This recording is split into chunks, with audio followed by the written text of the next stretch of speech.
The morning mist clung to the ancient stone walls of Windsor Castle like a ghostly shroud, and Captain James Morrison felt the familiar weight of responsibility settle on his shoulders as he adjusted his ceremonial uniform. 23 years of service to the crown had taught him to read the subtle signs that something was amiss, and today those signs were everywhere. Princess Charlotte walked through the palace corridors with an unusual heaviness in her step. At 19, she carried herself with the poise expected of her royal blood, but James had watched her grow from a spirited child into the thoughtful young woman she had become. He knew her moods better than most, having been assigned to her personal protection detail since she was 12. The princess paused at the tall windows overlooking the east terrace, her reflection ghost-like in the early morning glass. Her usually bright eyes seemed distant, troubled by something that had been weighing on her mind for weeks. James maintained his position at a respectful distance, but his trained eye caught every detail of her distress. "Captain Morrison," Charlotte's voice was barely above a whisper as she turned from the window. "May I speak with you privately?" The request was unusual. While James had developed a protective, almost paternal relationship with the princess over the years, their conversations typically remained within the bounds of security protocols and pleasantries. The tremor in her voice suggested something far more serious. "Of course, Your Royal Highness," James replied, glancing around to ensure they were truly alone. The morning shift change meant the corridors were temporarily empty, save for the distant sound of footsteps echoing from the lower levels. Charlotte moved closer, her hands clasped tightly together. "What I'm about to tell you must remain in the strictest confidence. I need someone I can trust, and you've always been honest with me." James felt his pulse quicken. In his years of service, he had witnessed many palace intrigues, but something in Charlotte's demeanor suggested this was different, more personal, more dangerous. "You have my word, Your Highness," he said solemnly. Charlotte took a deep breath, her gaze fixing on something beyond the windows. "It's about Tom Parker Bowles, Queen Camilla's son." She paused, as if gathering courage. "Something happened 3 weeks ago at the private dinner for the Commonwealth delegates, something that no one else saw." James knew Tom Parker Bowles by reputation and through security briefings. The food critic and author was generally considered harmless, if somewhat informal in his approach to royal protocol. He attended family functions occasionally, but maintained his own separate life outside the immediate royal circle. "What kind of something, Your Highness?" James asked carefully. Charlotte's composure began to crack. "I was coming back from the library that evening. The dinner had ended, but I remembered leaving my grandmother's journal in the reading room. I took the servants' corridor to avoid the guests who were still mingling in the main halls." She stopped walking and faced James directly. "Tom was there in the corridor. He seemed different. Intoxicated, perhaps, but not from alcohol. His behavior was erratic, aggressive in a way I'd never seen before." James felt a cold dread settling in his stomach. His protective instincts, honed by years of identifying potential threats, were now on high alert. "Did he approach you, Your Highness?" "He cornered me near the portrait gallery," Charlotte continued, her voice growing stronger as she spoke. "At first, I thought he was simply being overly familiar, perhaps emboldened by the informal family setting. But then he began saying things about my position, about how the younger generation of royals needed to understand their place in the changing world." The princess began packing, her agitation evident. "He spoke about secrets, Captain Morrison, about things he claimed to know about my family, about my father's past, about financial arrangements that could embarrass the crown. He suggested that cooperation with certain interests could ensure these secrets remained buried." James felt his blood run cold. Blackmail, the word hung unspoken between them, but its implications were clear. "Your Highness, these are very serious allegations." "I know," Charlotte replied quietly, "but it gets worse.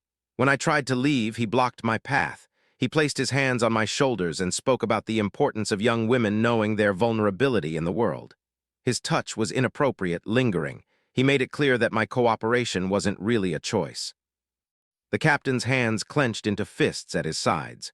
23 years of disciplined service warred with a more primal instinct to protect someone he had watched grow up, someone who felt like family, despite the formal barriers of their relationship. "Did he make specific demands?" James asked, his voice tight with controlled anger. Charlotte nodded slowly. He wants me to influence my father regarding certain investment decisions. Apparently, there are offshore developments that could benefit from royal endorsement, and my voice carries weight with the future king. Tom made it clear that my compliance would ensure certain embarrassing revelations about our family's past remain private. She turned back to the window, her reflection now showing tears threatening to fall. He also made it clear that our conversation itself was leverage.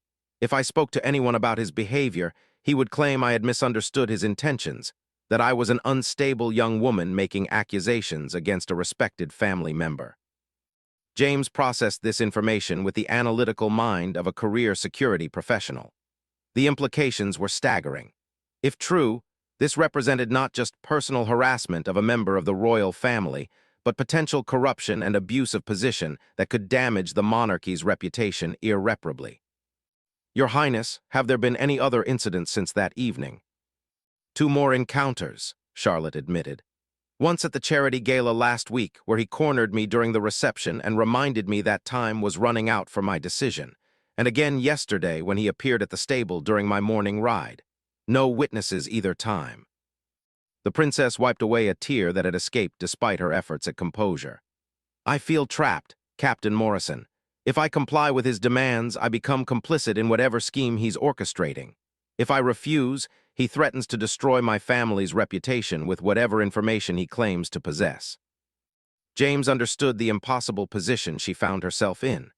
The royal family's public image was their most valuable asset, and even unfounded allegations could cause irreparable damage in the modern media environment.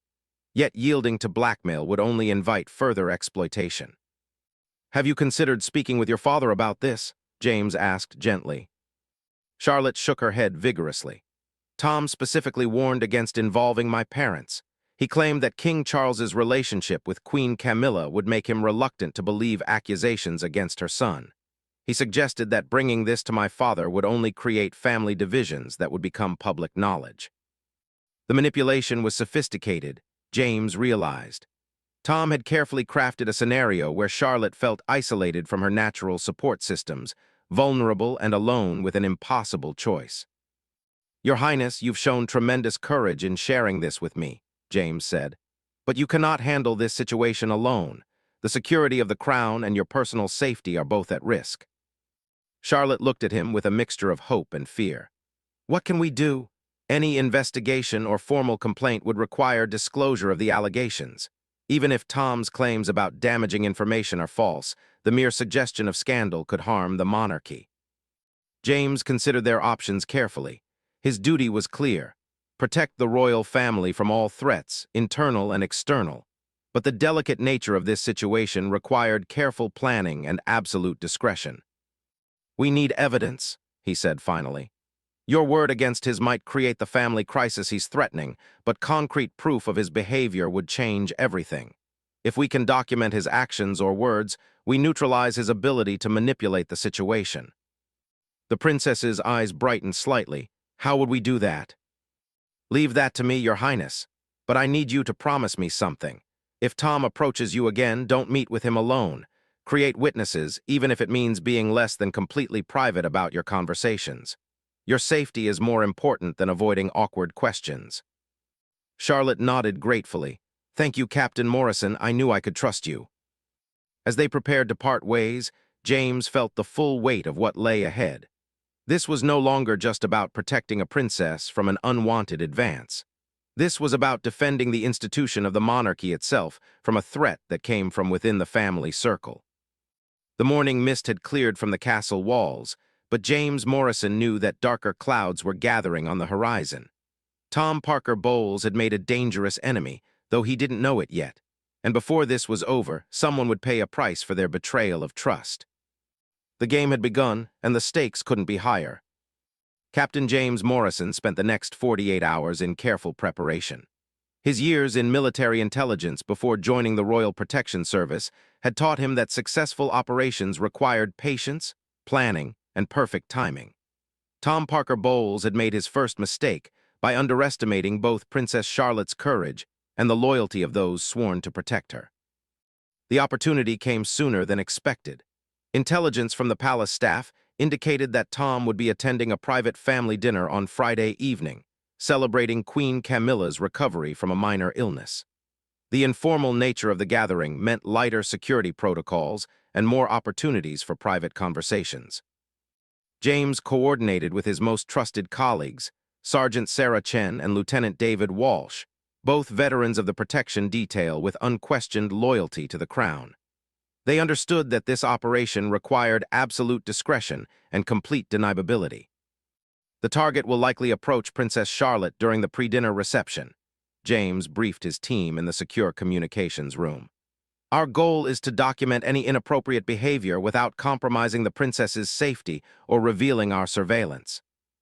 Sarah, a former electronic intelligence specialist, had already prepared micro-recording devices that could be concealed in Charlotte's jewelry. The audio quality will be excellent, and the device is undetectable unless someone knows exactly what to look for. David, whose background in covert operations made him invaluable for this type of mission, had identified optimal positioning for visual surveillance. I can maintain sight lines from the service corridors while remaining invisible to the guests. If the situation escalates, I can intervene within seconds. As the evening approached, James felt the familiar pre-operation tension.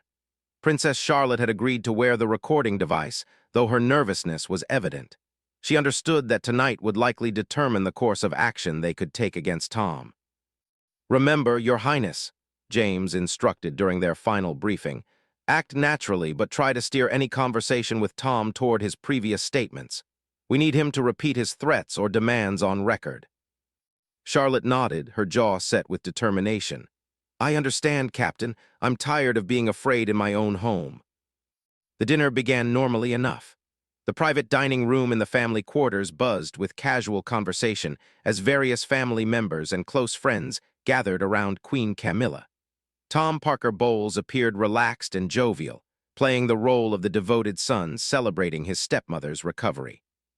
James watched from his position near the entrance, maintaining the professional demeanor expected of security staff while carefully monitoring Tom's movements. For the first hour, nothing unusual occurred. Tom socialized normally, shared amusing stories about his latest restaurant reviews, and seemed genuinely engaged with the family gathering. But James noticed subtle changes as the evening progressed. Tom's consumption of wine increased steadily, and his glances toward Princess Charlotte became more frequent and intense. The captain recognized the pattern from his earlier briefings with Charlotte. Tom was building toward something. The moment came during the transition between the main course and dessert.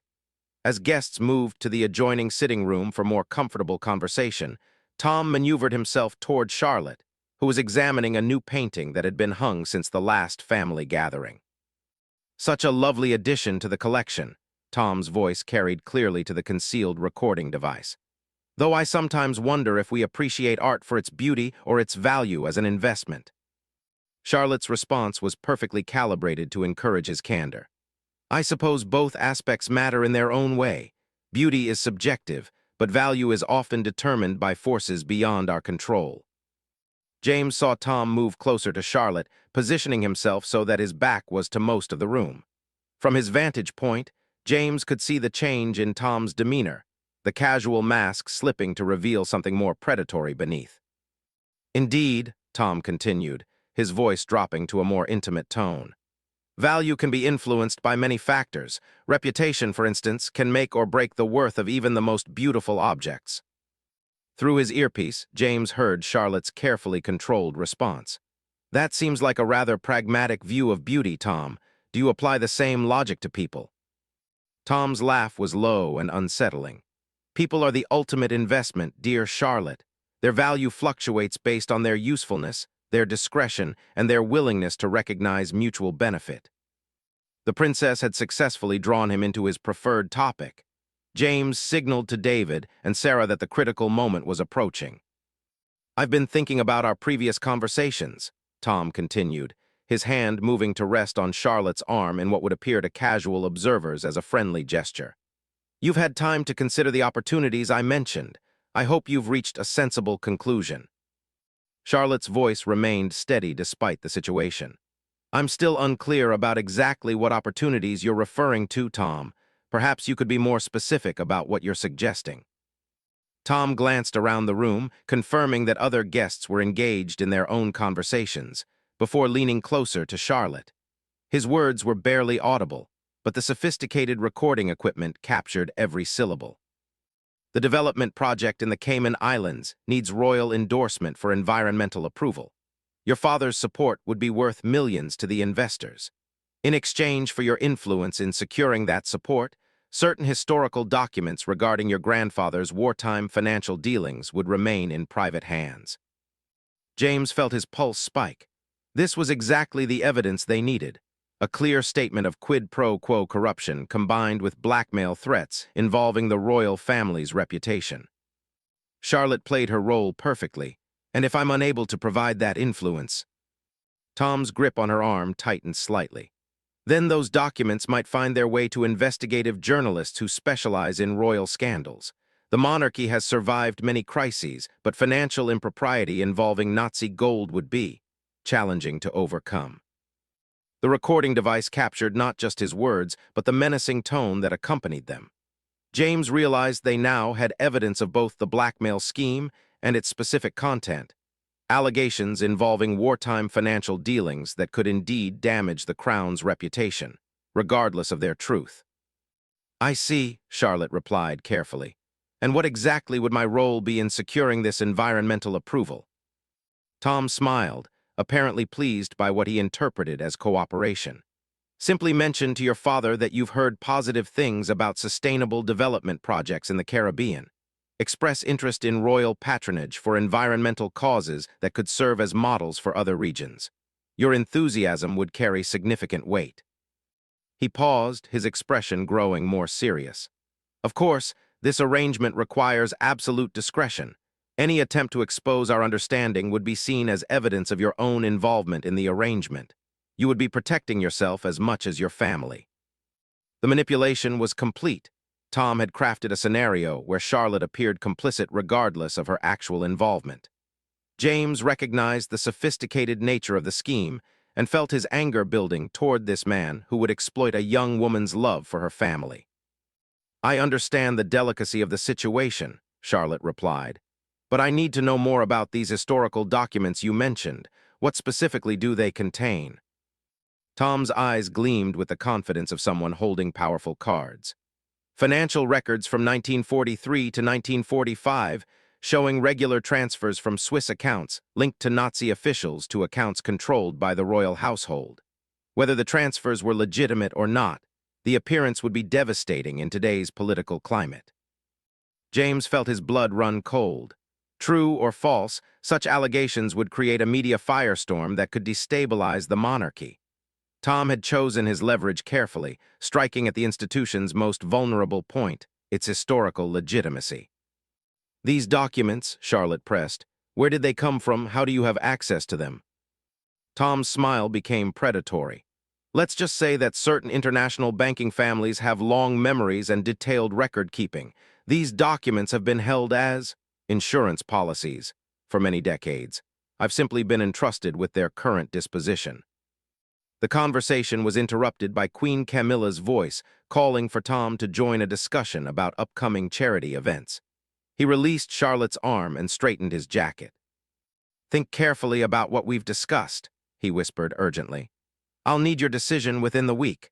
The investors won't wait indefinitely, and neither will the journalists who would love to expose royal hypocrisy. As Tom moved away to rejoin his stepmother, James saw Charlotte's composure finally begin to crack. Her hands trembled slightly as she pretended to study the painting, and he could see the emotional toll of maintaining her facade while being threatened and manipulated. The rest of the evening passed without incident, but James knew they had crossed a crucial threshold. They now possessed concrete evidence of Tom Parker Bowles's criminal behavior, but they also understood the full scope of the threat he represented.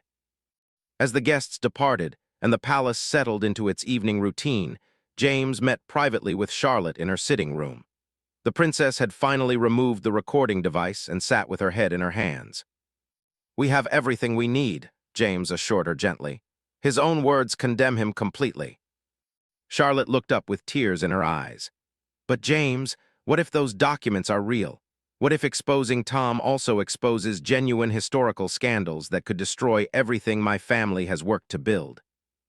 It was the question that would define their next steps, and James realized that victory against Tom Parker Bowles might come at a price none of them were prepared to pay.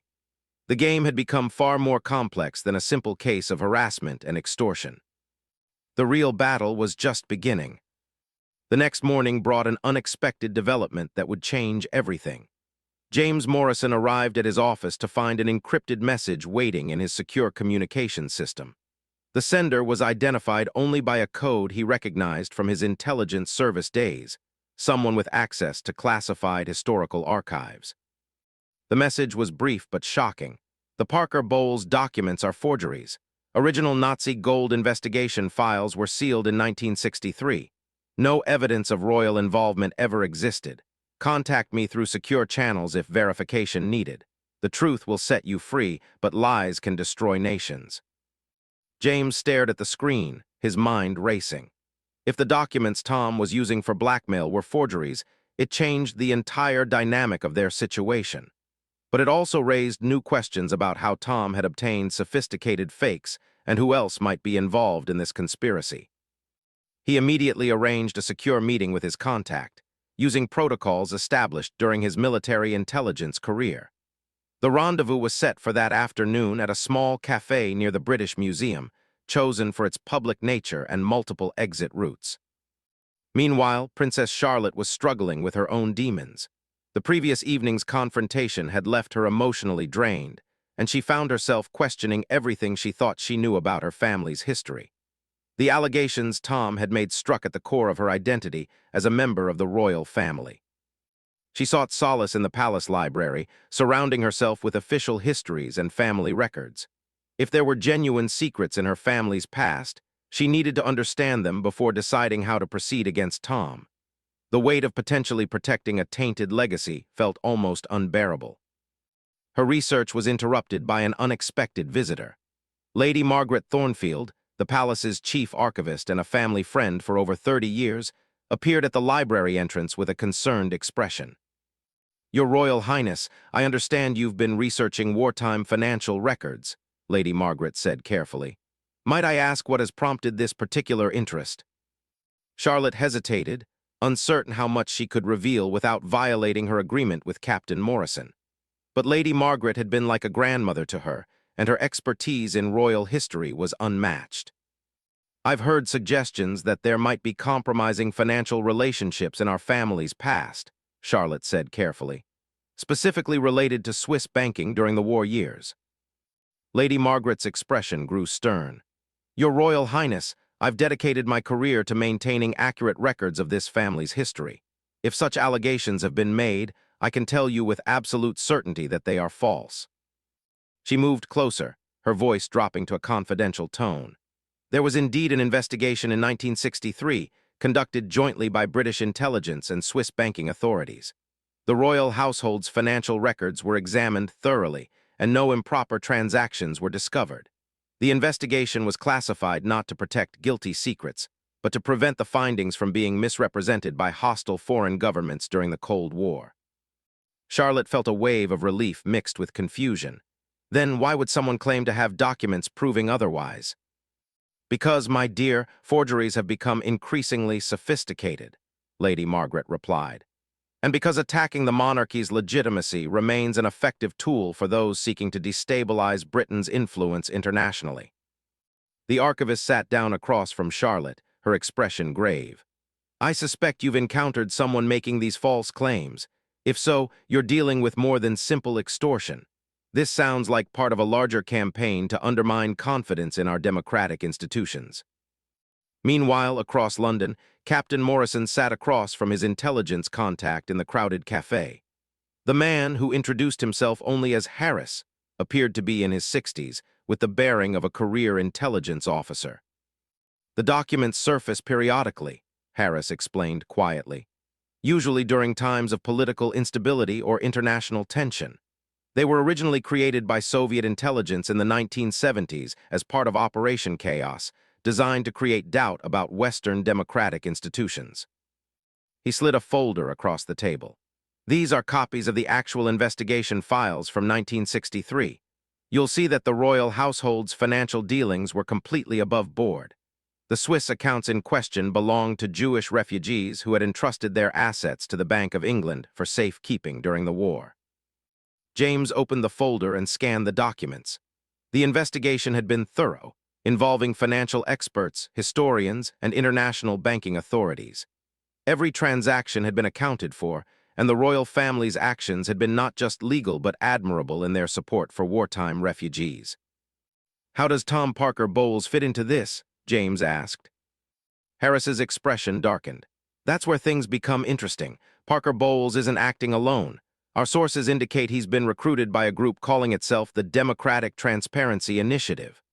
On the surface, they claim to support government accountability, but they're actually funded by foreign interests seeking to destabilize the UK's constitutional monarchy."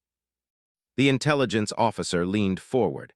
"Your princess has stumbled into something much larger than personal harassment. This is part of a coordinated attack on the British establishment, using the royal family as the primary target." James felt pieces clicking into place. So the investment scheme he mentioned. "Genuine but secondary," Harris confirmed.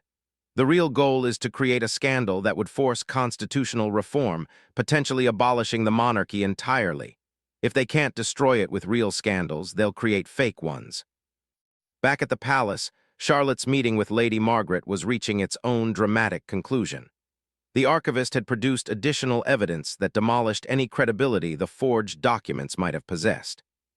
"The paper stock is wrong for the 1940s, Lady Margaret explained, examining photographs Charlotte had discreetly taken of some documents Tom had shown her the previous evening. "The typewriter font is from a model that wasn't manufactured until 1952, and the German phrases contain grammatical errors no Nazi official would have made." Charlotte stared at the evidence, feeling anger replace her earlier fear. "So Tom has been lying about everything." "Not just lying, my dear. He's been manipulated himself, though whether he knows it is unclear," Lady Margaret replied. "Someone provided him with these forgeries and convinced him they were authentic. The question is whether he's a willing conspirator or an unwitting pawn." The princess made a decision that would have far-reaching consequences. "Lady Margaret, I need to tell you something about Tom's behavior toward me personally, but what I share must remain completely confidential until I decide how to proceed." Over the next hour, Charlotte related the entire story of Tom's harassment and blackmail attempts. Lady Margaret listened with growing horror and anger, her maternal instincts fully aroused by the details of Tom's manipulative behavior. "This ends now," Lady Margaret declared when Charlotte finished her account. "That man has crossed every line of decency and law, but we must be strategic about how we respond." She stood and paced the library, her mind clearly working through complex calculations. If we expose him privately, he might simply disappear and the larger conspiracy continues. If we expose him publicly, it could trigger the very scandal his handlers are hopping to create. Charlotte felt the weight of the decision. "What do you recommend?" "We spring a trap," Lady Margaret said with a gleam in her eye that reminded Charlotte why this woman had survived decades of palace intrigue. "We give Tom exactly what he thinks he wants, but on our terms and with our conditions." That evening, the various threads of the conspiracy began to converge. Captain Morrison returned from his meeting with Harris armed with intelligence about the larger plot against the monarchy. Princess Charlotte had gained confidence from Lady Margaret's support and historical expertise. And Tom Parker Bowles, unaware that his entire scheme was unraveling, prepared to make his final move. The stage was set for a confrontation that would expose not just Tom's criminal behavior, but the foreign conspiracy that had recruited him. But success would require perfect timing, flawless execution, and considerable courage from everyone involved. James met with Charlotte and Lady Margaret that evening to coordinate their response. The plan they developed was audacious, risky, and completely dependent on Tom's own arrogance and greed. "Tomorrow night, Princess Charlotte will agree to meet Tom's demands," James outlined. "She'll tell him she's convinced her father to support the Caribbean Development Project, but the meeting location will be under our complete control, and we'll have additional witnesses beyond our recording equipment." Lady Margaret smiled grimly. "Tom will think he's won everything, but he'll actually be walking into a trap that will expose his handlers and protect the crown simultaneously. Charlotte took a deep breath. And if something goes wrong, then we'll adapt, James replied with confidence born from years of successful operations. But nothing will go wrong. Tom Parker Bowles has made the mistake of underestimating the people he's trying to manipulate. As they finalized their preparations, none of them could anticipate just how dramatically the next evening would change their lives and potentially alter the course of British history. The conspiracy was about to face its greatest test, and truth was preparing to emerge from the shadows where lies had flourished for too long. The confrontation was set for Thursday evening in the palace's private blue drawing room, a location chosen specifically for its historical significance and technical advantages. Lady Margaret had suggested the room because it contained hidden passages built during World War II for security purposes, allowing James and his team to position themselves with perfect sight lines while remaining completely concealed. Princess Charlotte spent the day in careful preparation, rehearsing her responses with Lady Margaret and reviewing the psychological profile James had developed of Tom's behavioral patterns. The plan required her to appear cooperative while gradually exposing Tom's criminal intentions to the witnesses they had positioned throughout the palace. "Remember, Your Highness," James instructed during their final briefing, "Tom believes he has all the power in this situation. His arrogance will work in our favor, but only if you can convince him that you've accepted defeat." Charlotte nodded, though James could see the nervous tension in her posture. "I understand. Let him think he's won until we're ready to reveal the truth." The additional element they had arranged would be crucial to their success. Harris, the intelligence operative, had agreed to attend the evening's events as a family friend interested in historical research. His presence would serve multiple purposes: as an expert witness to Tom's claims about the forged documents, as backup security if the situation became dangerous, and as official representation of the intelligence services when Tom's arrest became necessary. But perhaps most importantly, Harris carried with him the authorization to offer Tom a choice that could determine his fate: cooperation in exposing his handlers in exchange for reduced charges, or facing the full consequences of his actions alone. At 7 o'clock, Tom arrived at the palace for what he believed would be his moment of triumph. He had dressed formally for the occasion, clearly considering this meeting to be the culmination of his carefully orchestrated scheme. James watched from the security monitors as Tom was escorted through the familiar corridors, noting the man's confident stride and self-satisfied expression.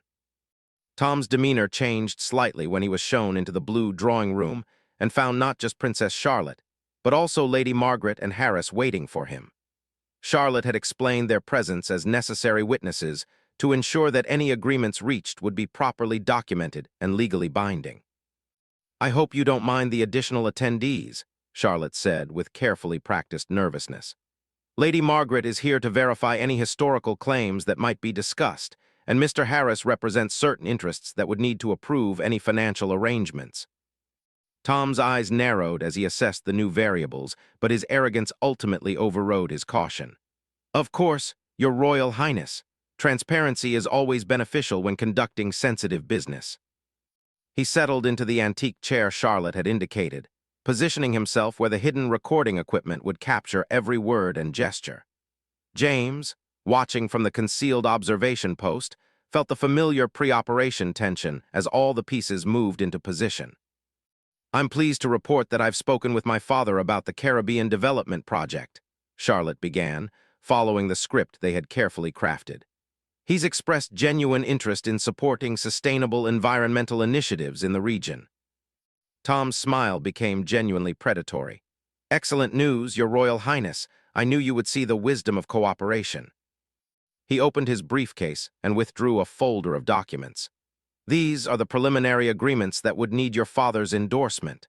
The environmental benefits are substantial, and the economic impact for both Britain and the Caribbean nations would be significant." Lady Margaret leaned forward to examine the papers, her expression carefully neutral. "These appear to be quite comprehensive, Mr. Parker Bowles. Might I ask who prepared such detailed legal documentation?" "International legal consultants working with the Development Consortium," Tom replied smoothly. "Everything has been vetted by experts in both environmental law and international finance." Harris spoke for the first time, his voice carrying the authority of someone accustomed to asking difficult questions. "And the historical research you mentioned? I understand you have access to certain wartime financial records that could be relevant to the royal family's involvement in this project." Tom's confidence peaked as he moved into his area of perceived strength. "Indeed, Mr. Harris, I've obtained documentation that shows certain financial relationships during the 1940s that could be embarrassing if made public. The development project provides an opportunity to demonstrate the royal family's commitment to transparency and positive international engagement." He withdrew another folder from his briefcase, this one containing copies of the forged documents. These records show financial transfers that, while not necessarily illegal, could be misinterpreted by hostile media or foreign governments seeking to undermine British interests. Lady Margaret accepted the folder with the expression of someone examining historical artifacts, though James could see the barely concealed anger in her eyes as she recognized the sophisticated forgeries. "These are quite remarkable, Mr. Parker Bowles," she said carefully. "The documentation appears to suggest regular financial relationships between Swiss banks and British accounts during the war years. Where exactly did you obtain such detailed records?" Tom's pride in his scheme overcame his discretion. Certain banking families have maintained private archives for decades. These documents have been held as insurance policies against future political instability. I've been entrusted with their current disposition as part of a larger effort to promote democratic transparency. Harris leaned back in his chair, his expression unreadable. Democratic transparency, an interesting phrase. Who exactly has entrusted you with this responsibility? The question caught Tom slightly off guard, but his arrogance propelled him forward. "A consortium of international investors and political reform advocates. They believe that outdated institutions like hereditary monarchy need to adapt to modern democratic principles or face inevitable replacement." Charlotte felt her anger building at Tom's casual dismissal of everything her family had worked to build, but she maintained her facade of nervous cooperation. "And if my father endorses your development project, these historical documents would remain private." "Exactly, Your Royal Highness," Tom confirmed. "Your family's cooperation would demonstrate a commitment to progressive values that would make any historical controversy irrelevant. Everyone benefits from this arrangement." He paused, his expression becoming more serious. "Of course, failure to cooperate would necessitate different choices about document disclosure. The reform movement has journalists standing by to examine any historical irregularities that might indicate institutional corruption." James recognized that they had reached the crucial moment. Tom had clearly stated his blackmail demands, his threats against the royal family, and his connection to foreign interests seeking to destabilize the monarchy. But the most damaging revelation was yet to come. Harris exchanged a meaningful glance with Lady Margaret before speaking again. "Mr. Parker Bowles, I'm curious about the technical aspects of these historical documents. As someone with experience in archival research, I'm always interested in authentication methods." Tom's confidence was now complete. The authentication was performed by international experts in historical documentation. The paper stock, ink analysis, and typewriter fonts all confirm their wartime origin. Lady Margaret's voice cut through the room like a blade. "Mr. Parker Bowles, I'm afraid you've been gravely misinformed about these documents' authenticity." She opened her own folder and spread its contents across the coffee table. "These are copies of the actual 1963 investigation files that examined the precise allegations your documents purport to prove. The investigation found no evidence of improper financial relationships between the royal household and Swiss banking during the war years."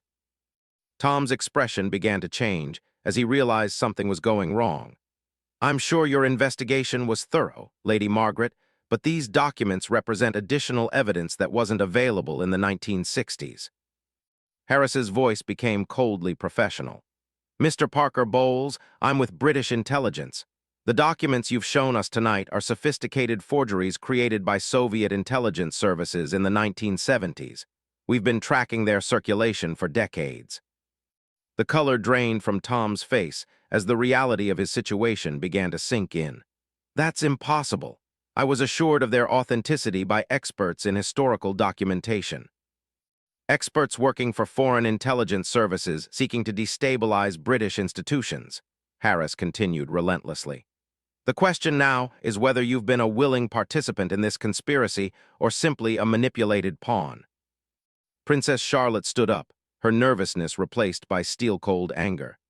The question I have, Tom, is how you thought you could threaten and manipulate a member of my family and escape consequences for your behavior.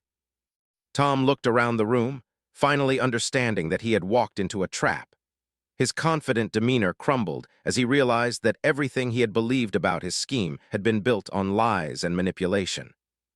I was told the documents were authentic, he said weakly. The people who recruited me showed credentials, demonstrated expertise in historical research.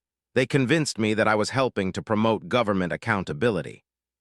Lady Margaret's voice carried decades of accumulated authority. Mr. Parker Bowles, you attempted to blackmail a member of the royal family using forged documents provided by foreign intelligence services. Your motivations, whether monetary gain or political ideology, are irrelevant to the criminal nature of your actions. Harris leaned forward, his expression offering a final opportunity. Tom, you have one chance to salvage something from this disaster. Cooperate fully with our investigation, provide complete information about your contacts and handlers, and the charges against you might be reduced. Continue to protect the people who manipulated you and face the full legal consequences alone. James watched from his concealed position as Tom Parker Bowles faced the choice that would determine his future. The man who had seemed so confident and dangerous just hours earlier now appeared broken and defeated, finally understanding the true scope of the forces he had allowed himself to become involved with. The next few minutes would determine not just Tom's fate, but the future of the conspiracy that had sought to use him as a weapon against the British crown. The game was entering its final phase, and the stakes had never been higher. The silence in the blue drawing room stretched for what felt like an eternity as Tom Parker Bowles grappled with the complete collapse of everything he had believed about his situation. James Morrison watched from his concealed position as the man's face cycled through denial, anger, fear, and finally a desperate calculation of his remaining options. I need to understand exactly what happened to me, Tom said finally, his voice hollow with shock. These people, my contacts, they seemed so legitimate, so professional. They had credentials, detailed knowledge of palace security, intimate information about family schedules and relationships. Harris nodded grimly. That's how sophisticated intelligence operations work, Tom. They don't recruit random criminals off the street. They identify individuals with legitimate access to their targets and then gradually manipulate them into compromising positions. Princess Charlotte, her anger now tempered by a strange sort of pity for the broken man before her, asked the question that had been haunting her since this ordeal began. How long have they been watching our family? How much do they know about our private lives? Tom looked up at her with something approaching genuine remorse. They approached me 6 months ago. Initially, it seemed like a consulting opportunity. They wanted insider perspectives on royal family dynamics for what they claimed was academic research into modern monarchy. He ran his hands through his hair, the polished confidence completely gone. They knew things, Princess Charlotte, details about family conversations, private disagreements, financial concerns that had never been discussed publicly. I thought their information came from legitimate intelligence sources, perhaps government officials concerned about the monarchy's future.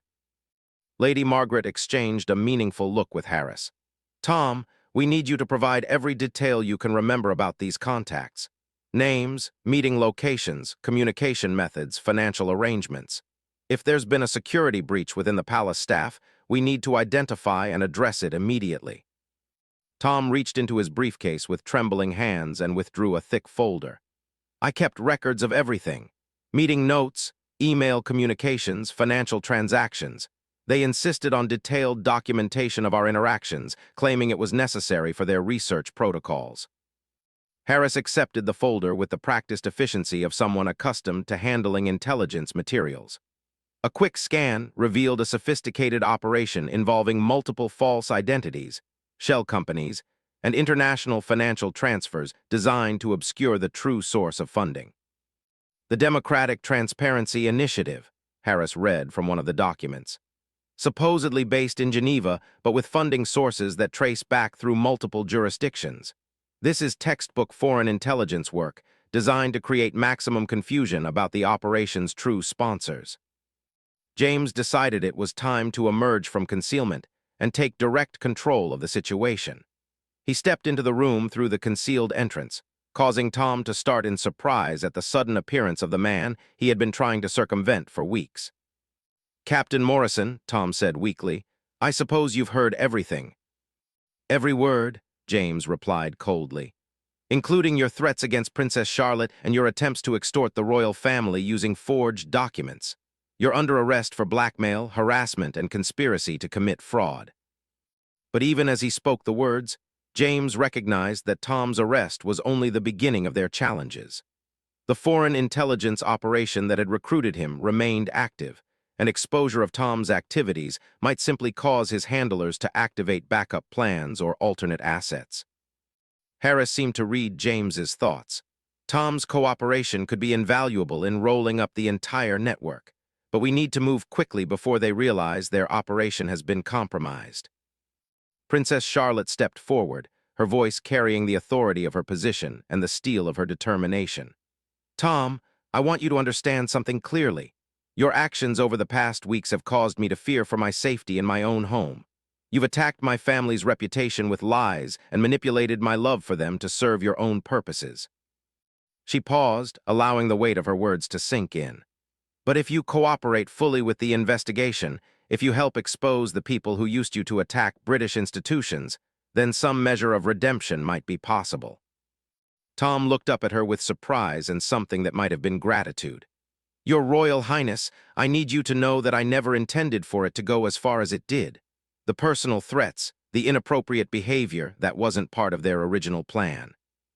"Then what was the original plan?" Lady Margaret asked sharply. Tom's voice grew stronger as he began to unburden himself of the truth. "They wanted intelligence on palace security procedures, family schedules, and internal communications. The blackmail scheme was supposed to be a last resort if direct infiltration proved impossible." He looked around the room at the faces watching him.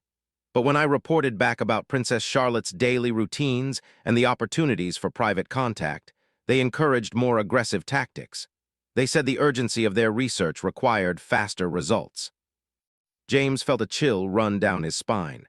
"Tom, are you saying there were plans for direct infiltration of palace security?" "They asked detailed questions about guard rotations, communication protocols, and access points for various areas of the palace," Tom confirmed. "They seemed particularly interested in the family's private quarters and any locations where security might be reduced during informal gatherings." Harris immediately activated his secure communication device. "We need a complete security review of all palace personnel and protocols. If they had this level of detailed information, there might be other assets already in place." The implications were staggering. What had initially appeared to be a single man's criminal behavior was revealing itself as part of a sophisticated intelligence operation targeting the very heart of the British establishment. The safety of the entire royal family could be compromised. Princess Charlotte maintained her composure despite the shocking revelations, but James could see the emotional toll the evening was taking on her. The young woman who had shown such courage in confronting her tormentor was now grappling with the reality that the threat extended far beyond one man's inappropriate behavior. "Tom," she said quietly, "I need you to help us protect my family, not just from legal or political attacks, but from physical danger. Can you do that?" Tom nodded emphatically. "Yes, Your Royal Highness. I'll provide everything I have, cooperate with every investigation, testify against anyone involved. I realize now how completely I was manipulated, but that doesn't excuse my actions toward you personally." Over the next several hours, as palace security was quietly increased, and intelligence services began analyzing Tom's information, a complex picture emerged. The operation against the royal family was part of a larger campaign targeting democratic institutions across Europe. Similar schemes were being implemented against government officials in France, Germany, and other NATO allies. The forged documents Tom had been provided were just one weapon in an arsenal that included compromised social media accounts, coordinated disinformation campaigns, and apparently the recruitment of assets within security organizations themselves. The goal isn't just to embarrass the royal family, Harris explained as dawn broke over the palace. It's to create a cascade of institutional failures that would destabilize Western democratic alliances during a period of international tension. Lady Margaret, despite her exhaustion from the long night, remained focused on the immediate threats to the people she had spent her career protecting. Captain Morrison, what additional security measures do we need for the family's safety while this investigation proceeds? James had already been developing enhanced protocols throughout the night. Increased personal protection for all family members, restricted access to palace facilities, and complete review of all staff with access to sensitive areas. We'll also need to assume that normal communication channels may be compromised. Princess Charlotte, who had been mostly silent as the full scope of the conspiracy became clear, finally spoke. Will this ever become public? Will people learn how close these foreign agents came to successfully attacking our family? Harris considered the question carefully. The investigation will likely remain classified to protect ongoing operations and national security interests. Tom's prosecution will probably be handled quietly through national security courts. The public may never learn the full details of what happened here. Tom, who had been cooperating fully with investigators throughout the night, looked up from the documents he had been reviewing. Your Royal Highness, there's something else you should know. They took photographs of our meetings, recorded some of our conversations. They said it was for research documentation, but now I realize they were creating evidence that could be used to implicate you in any schemes that might be exposed. The final piece of the manipulation clicked into place. Even Tom's cooperation with the investigation could have been turned against the royal family if the operation had proceeded according to plan. Princess Charlotte would have been portrayed as either a willing participant in corruption or as someone who had allowed herself to be compromised by foreign agents. But we turned their own strategy against them, James said with grim satisfaction. Their sophisticated planning became a weakness when we documented their actual criminal behavior. As the investigation continued and the wider conspiracy was gradually exposed, life at the palace began to return to something approaching normal. Enhanced security measures became routine, and the royal family adapted to new protocols designed to protect them from future intelligence operations. Tom Parker Bowles pleaded guilty to reduced charges in exchange for his cooperation, and received a suspended sentence that reflected both his crimes and his assistance in exposing the foreign operation. His testimony led to the arrest of several intelligence operatives and the disruption of similar schemes targeting other European institutions. Princess Charlotte emerged from the ordeal with a deeper understanding of the challenges facing modern monarchy and a stronger sense of her own resilience. The young woman who had been terrorized by threats and manipulation had found the courage to fight back and protect her family's legacy. Captain James Morrison received a commendation for his handling of the crisis, though the details remained classified. His protection of Princess Charlotte and his role in exposing the foreign conspiracy had potentially prevented a significant blow to British national security. 3 months later, as Charlotte walked through the same palace corridors where her ordeal had begun, she reflected on how much had changed. The fear and uncertainty had been replaced by confidence and determination. The royal family had faced a sophisticated attack and emerged stronger than before.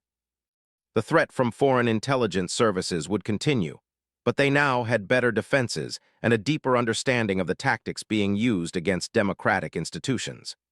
The crown had survived another challenge to its legitimacy, proving once again that the monarchy's greatest strength lay not in its traditions, but in the courage of those willing to defend it.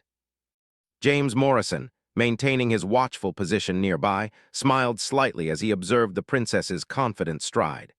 She had faced her worst fears and discovered reserves of strength she hadn't known she possessed. The young woman who would someday help lead the nation had passed her first real test with flying colors. The palace settled into its evening routine, but everyone involved in the recent crisis understood that their vigilance could never relax. The price of freedom and democratic institutions was eternal watchfulness, and they had learned that lesson in the most personal way possible. But they had also learned that when good people stand together against those who would undermine their institutions and threaten their families, truth and justice can prevail even against the most sophisticated enemies. The crown endured, stronger and wiser than before.